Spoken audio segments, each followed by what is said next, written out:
On board budget ఎంతండి? 350 to 400 అండి. 352 crores to 400 crores.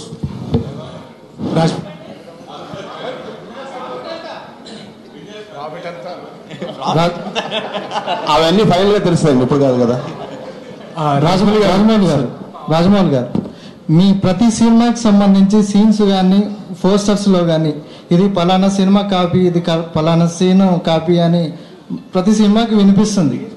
దాన్ని ఈ సినిమాతో ఏమన్నా అంటే బ్రేక్ చేస్తారా అనేది? అంటే రాకపోతే ఆశ్చర్యపోవాలండి, ఏదోటి వస్తానే ఉంటుంది. ఇందాక వివాదాలు ఏదైతే అనుకున్నామో ఆ కాపీ అన్నది ఏదోటి ఎక్కడెక్కడో ఎతికి ఎక్కడ తెలియని దాన్ని కూడా తీసుకొచ్చి పెడతా ఉంటారండి. సో దట్స్ చెప్పాను కదండి, part and parcel of film making. అది ఒక్క సెకండ్ కూడా ఆలోచించినండి సార్. ఈ కాదు సార్, నేను అదే ఇది మాకు తెలియకుండా ఎప్పుడు జరిగింది అంటున్నా. ఇది కాపీ చేసుకొని వచ్చిందా ఈ వివాదాల గురించి?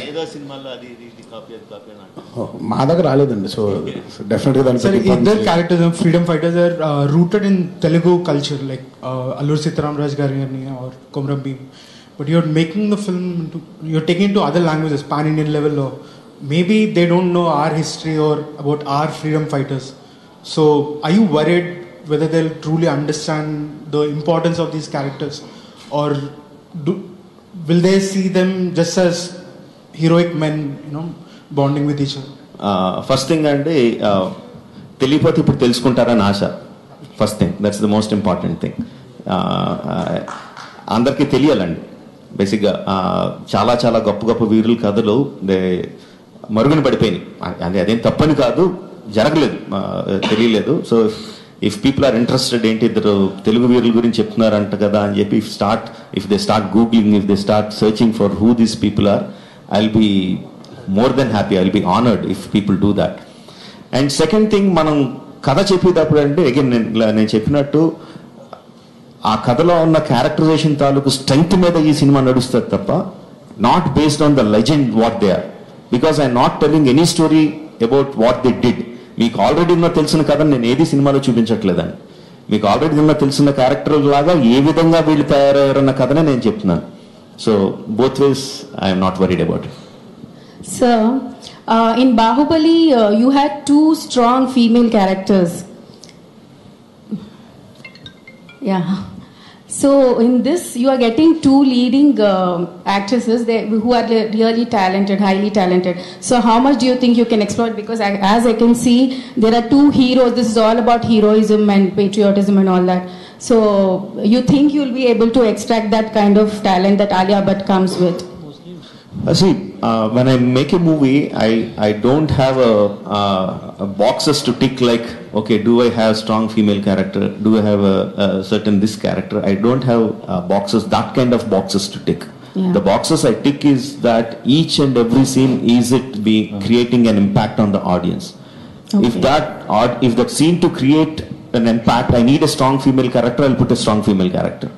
If not, I won't put a strong female character. It is all about the kind of impact that my story is going to give to the audience. And that is one part of your question. The second part of the question is Alia Bhatt plays a fantastic character where she comes at a crucial juncture and changes the course of the story.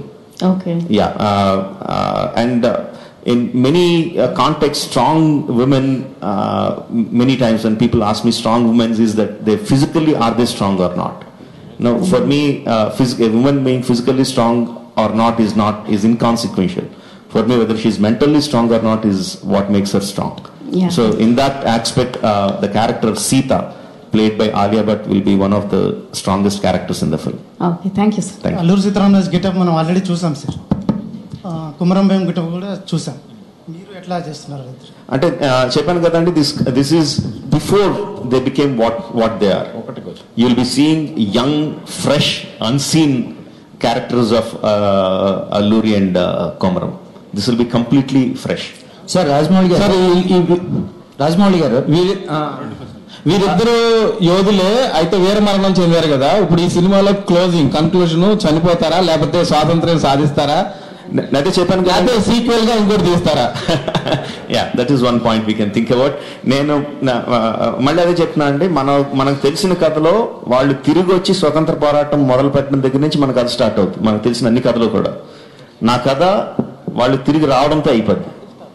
So అక్కడ వాళ్ళు ఏం చేశారు అన్న దాన్ని బట్టి దాన్ని ఏ విధంగా వాళ్ళు మనకు తెలిసిన లెజెండ్స్ గా మారారు దగ్గర నా కథ అయిపోతుంది.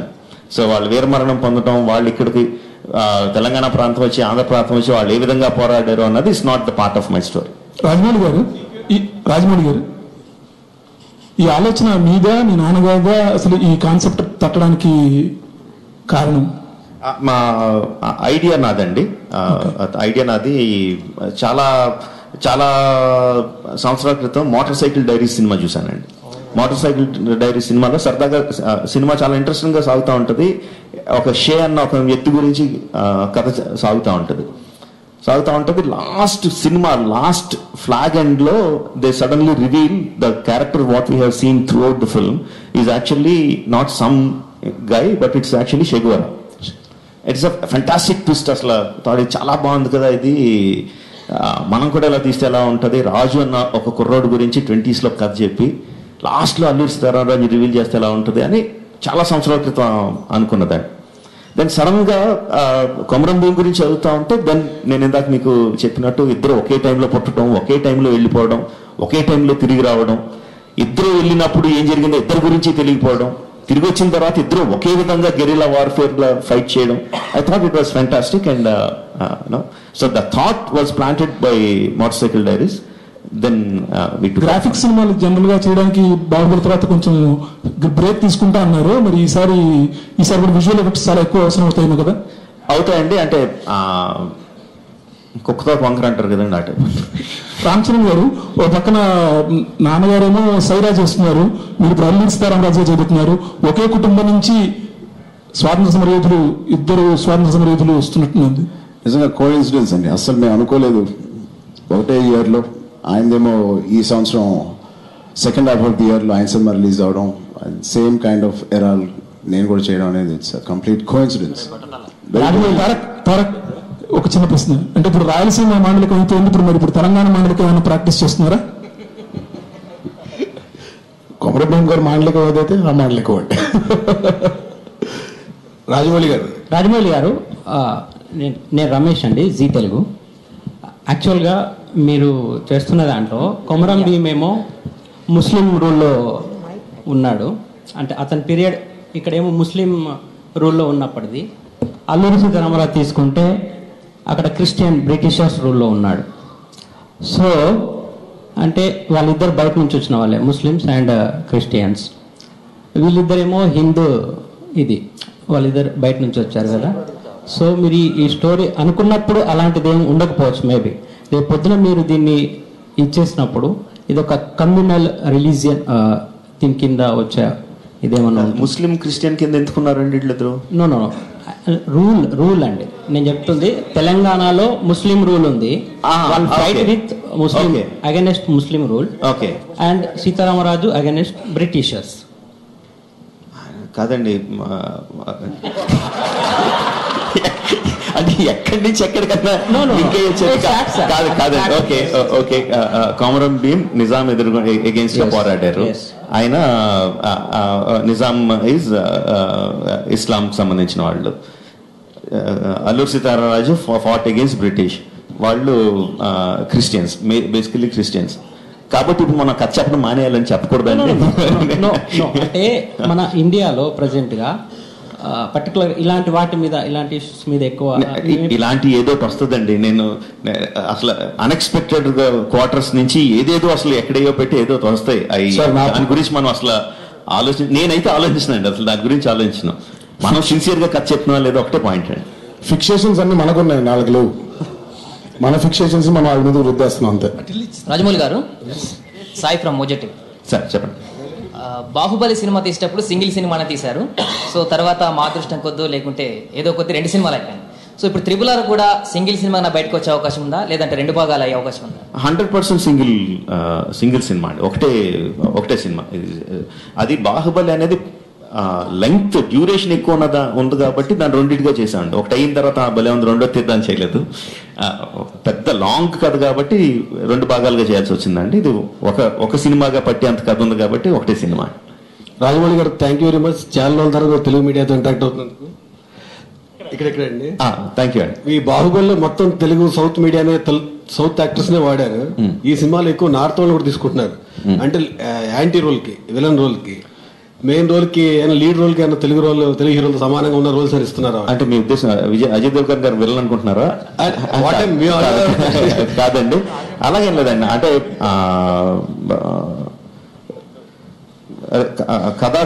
కథాకాలం ఎక్కువ నార్త్ ఇండియాలో జరుగుతుంది కాబట్టి కొంత నార్త్ ఇండియన్ యాక్టర్స్ కూడా వెళ్ళానండి, అంతే తప్ప. అండ్ ఇక్కడ ఈ సినిమాకి నార్త్ని పెట్టుకుందాం, కొంచెం సౌత్ని పెట్టుకుందాం అని మాత్రం అసలు ఆలోచించనండి. ఆ పాత్రకి ఎవరైతే బాగుంటారో ఆ పాత్ర ఏం చేయాలి, ఏ కైండ్ ఆఫ్ ఇంపాక్ట్ క్రియేట్ చేయాలి, ఆ ఇంపాక్ట్ క్రియేట్ చేయడానికి మనకున్న యాక్టర్లో, నాకున్న రిలేషన్స్లో, మనకు అప్పుడున్న డేట్స్ లేకపోతే రెమ్యూనరేషన్స్ లేకపోతే ఉన్న రిలేషన్షిప్స్ దాంట్లో ఎవరు సూట్ అవుతారో చూసి పెట్టుకోవడం తప్ప వేరే క్యాలిక్యులేషన్స్ లేవండి. అంటే సౌత్ మొన్న వచ్చిన రోబో కానీ అన్ని చూస్తే ఎక్కువ విలన్ రోల్స్ అని నార్త్ వాళ్ళకి ఇస్తున్నారు. అంటే అది ఎప్పటి నుంచే ఉంది కదండి, గత 10 సంవత్సరాల నుంచి మనం విలన్ అంటే నార్త్ నుంచి ఒకరిని తీసుకొచ్చి పెడుతున్నాం. అంటే బిజినెస్ కోసం అనొచ్చా, యాక్టింగ్ మోడ్ కోసం అనొచ్చు? రెండు ఉంటాయి. బట్ బేసికల్లీ ఇప్పుడు నేను బిజినెస్ గురించి అదృష్టవశాత్తు ఇప్పుడు మా సినిమా ఎంత బిజినెస్ అవుతుందని ఆలోచించుకొని లెక్కలు చూసుకోవాల్సిన పరిస్థితి లేదు, అట్లీస్ట్ ఇప్పుడు వరకు.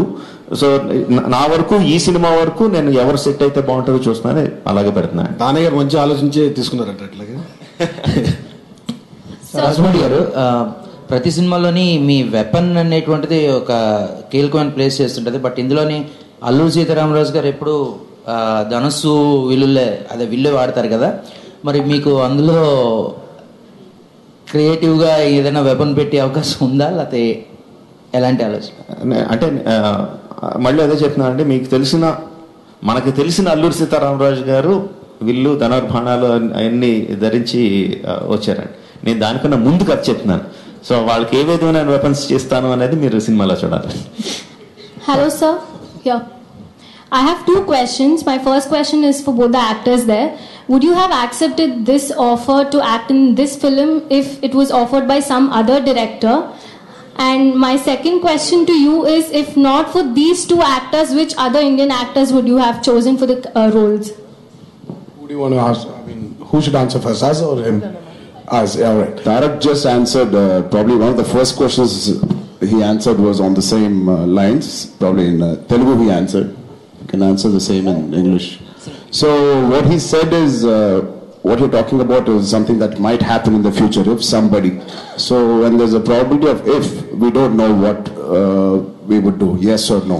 But in this scenario, it is because of Mr. Rajamouli Garu that we have said yes, and both have come on board. So Rajamouli Garu, for me, I wouldn't cast anyone else. If for some reason either both of them or one of them said no, then I would have went for another story. Mouli గారు, Alluri Sitaramaraju cinema first Krishna గారు తీశారు, అది చాలా hit అయింది. So Sitaram ఆ character తీసినప్పుడు కృష్ణ గారు కొడుకుగా మహేష్ బాబుని పెట్టాలని ఆలోచన రాలేదా? ఇన్ ఫ్యూచర్ లో మహేష్ బాబు ఫ్యాన్స్ గానీ ఎలా దీని గురించి డిమాండ్ చేసే అవకాశం లేదంటారా? నేను సర్ప్రైజింగ్ గా అండి, ఒకనొక మహేష్ ఫంక్షన్ లో ఫ్యాన్స్ అందరూ సినిమా ఎప్పుడు అని అడుగుతుంటే, ఓకే మహేష్ ని ఏ పాత్రలో చూడాలనుకుంటున్నారు మీరు అని సరదాగా ఒక క్వశ్చన్ అడిగాను. సో అప్పుడు అల్లూరి సీతారామరాజు గారు చూడాలనుకుంటున్నారు అన్నప్పుడు అంత రెస్పాన్స్ రాలేదు వాళ్ళ దగ్గర నుంచి. సో జేమ్స్ బాండ్ గా చూడాలనుకుంటున్నారంటే ఎక్కువ రెస్పాన్స్ వచ్చింది. Maybe that's an answer to the question. Sir అదే క్వశ్చన్ ఫర్ దానయ్య గారు అండి. దానయ్య గారు, ఈ సినిమా స్టార్ట్ అయ్యి మంచి బడ్జెట్ క్రియేట్ అయిన సందర్భంలో 100 కోట్ల ఆఫర్ ఇస్తాను సినిమా వదులుకోమని చెప్పి మీకు ఆఫర్ వచ్చిందని ఇండస్ట్రీలో వినిపించింది. అది ఎంతవరకు నిజంగా వచ్చిందని కూడా తెలిసిందో, ఎందుకు వదులుకోలేదు మీరు? వచ్చింది కానండి, దానికోసం కాదు కదా, నేను ఎప్పటి నుంచో ఆయనతో ట్రావెల్ అవుతున్నా, ఆయనతో సినిమా తీయాలని, అది నా కోరికండి. దానయ్య గారు మీ ఇద్దరు హీరోలు డైరెక్టర్ గారు డ్రెస్ కోడ్ మెయింటైన్ చేశారు, మీరు మెయింటైన్ చేయలేదు ఏంటి? బ్లాక్ మనీ ఎక్కువగా వస్తుంది కాబట్టి అంత డబ్బు దానికి వేసుకోవాల్సి వస్తుంది కాబట్టి. సార్ వీళ్ళిద్దరు స్క్రీన్ నేమ్స్ ఏంటో చెప్తారా సార్? వీళ్ళిద్దరు స్క్రీన్ నేమ్స్ హీరోలు ఇద్దరు అదేంటి same Ramaraju and Komaram Bheem. Sir Rajamouli garu ఒక లాస్ట్ క్వశ్చన్ సార్, వీళ్ళిద్దరి టైటిల్స్ లో వీళ్ళిద్దరిలో ఫస్ట్ టైటిల్ ఎవరు వస్తుందండి? సార్ రాజమౌళి గారు ఫస్ట్ సినిమాలో ఎవరు అపీర్ అయితే వాళ్ళది వస్తుంది sir. In order of cost in order of appearance అని ఎప్పుడో కనిపెట్టి ఇంగ్లీష్ వాళ్ళు కూడా ఆ ప్రాబ్లం వచ్చి అది కనిపెట్టారండి, ఇన్ ఆర్డర్ ఆఫ్ అపియరెన్స్ అని చెప్పి. సార్ రాజమౌళి గారు నేను తర్వాత నెమ్మదిగా నెక్స్ట్ ఆ సీన్ ఏంటంటే అని అడుగుతారు. సార్ రాజమౌళి గారు పర్టికులర్ గా అల్లూరి సీతారామరాజు క్యారెక్టర్